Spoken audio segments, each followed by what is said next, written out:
O presidente Lula afirmou nesta quarta-feira que Deus deixou o sertão sem água porque sabia que ele se tornaria presidente e traria o recurso para a região Nordeste.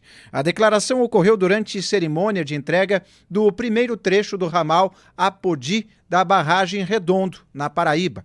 O trecho contempla o plano de transposição do Rio São Francisco. Vamos ouvir esta pérola presidencial. Foi a decisão mais importante que eu tomei na minha vida, porque era uma obra que muita gente não acreditava que a gente pudesse fazer, porque fazia 179 anos. Eu não estou falando de 10 anos, estou falando de 179 anos que se prometia água para essa região. E eu, graças a Deus, descobri uma coisa. Deus deixou o sertão sem água, porque ele sabia que eu ia ser presidente da República e que eu ia trazer água para cá. Ele sabia que somente uma pessoa que tinha passado fome, somente uma pessoa que com 7 anos de idade carregava pote d'água na cabeça. Por isso é que eu não tenho pescoço. Vocês percebem que meu pescoço dá tanto carregar pote na cabeça. Somente uma pessoa que tinha passado por essa experiência era possível trazer água para cá. Lula disse ainda que no Nordeste é comum dar cachaça para a criança matar a fome. Vamos ouvir esse trecho. É preciso saber o que é. Muitas vezes aqui no Nordeste, a mãe dava cachaça para uma criança para poder matar a fome ou enganar a fome dela. Aqui nós temos exemplos mil. Aqui nós tivemos em 1915, 1930, no Ceará, campo de concentração para evitar que os pobres do Ceará fugissem para outro estado para não morrer de fome por causa da seca. E o que os governantes da época enfrentaram? Frente de trabalho. Era você contratar um monte de gente, pagar quase nada para tirar a terra de um lado e colocar do outro. No ano seguinte, tirava daquele lado e voltava para o outro. Ou seja, era uma falta de vergonha. O presidente da República também afirmou que viajará o país para anunciar programas para crédito de reformas de moradias, financiamento de motocicletas e barateamento do gás de cozinha. Com foco em reverter o tombo de popularidade do petista, essas medidas vêm sendo discutidas no Palácio do Planalto nos últimos meses, mas ainda não tem previsão oficial de anúncio. Rodolfo Borges e Wilson Lima, vocês que estão aqui assistindo essa coleção de frases bastante questionáveis, para dizer o mínimo, do presidente, parece que a cabeça dele continua parada no passado.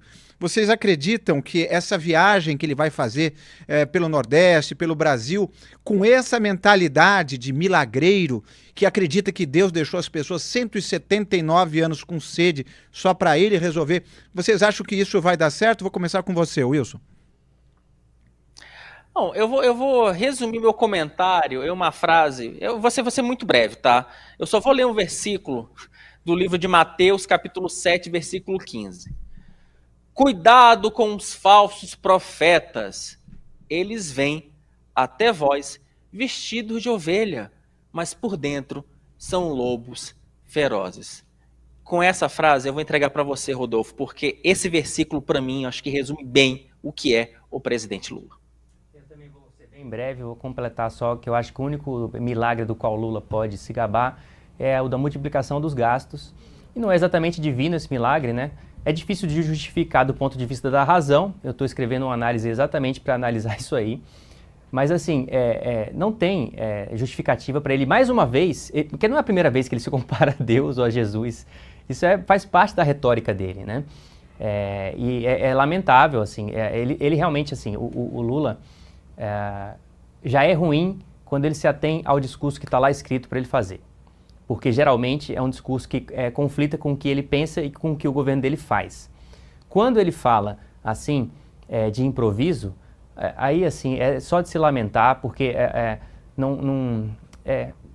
ele piora um governo que já é ruim o bastante quando ele está falando.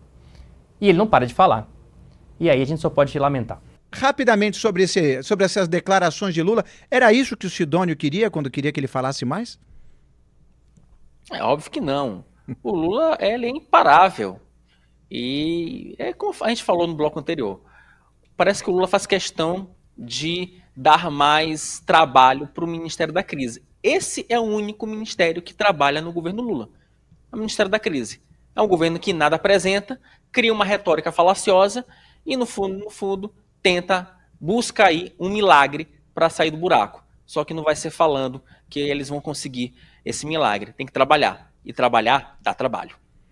Dá trabalho e tem custado muito caro, inclusive para os contribuintes, com aumentos de impostos, com suspensões de gastos que podem voltar mais para frente, e cada vez mais o governo vai perdendo essas batalhas com a opinião pública e com o próprio Congresso, desgastando mais. Detalhe, estamos em ano pré-eleitoral. Imagine no ano eleitoral o como isso não deve se acirrar. Mas isso fica para uma outra conversa mais para frente, numa outra edição do Meio Dia em Brasília.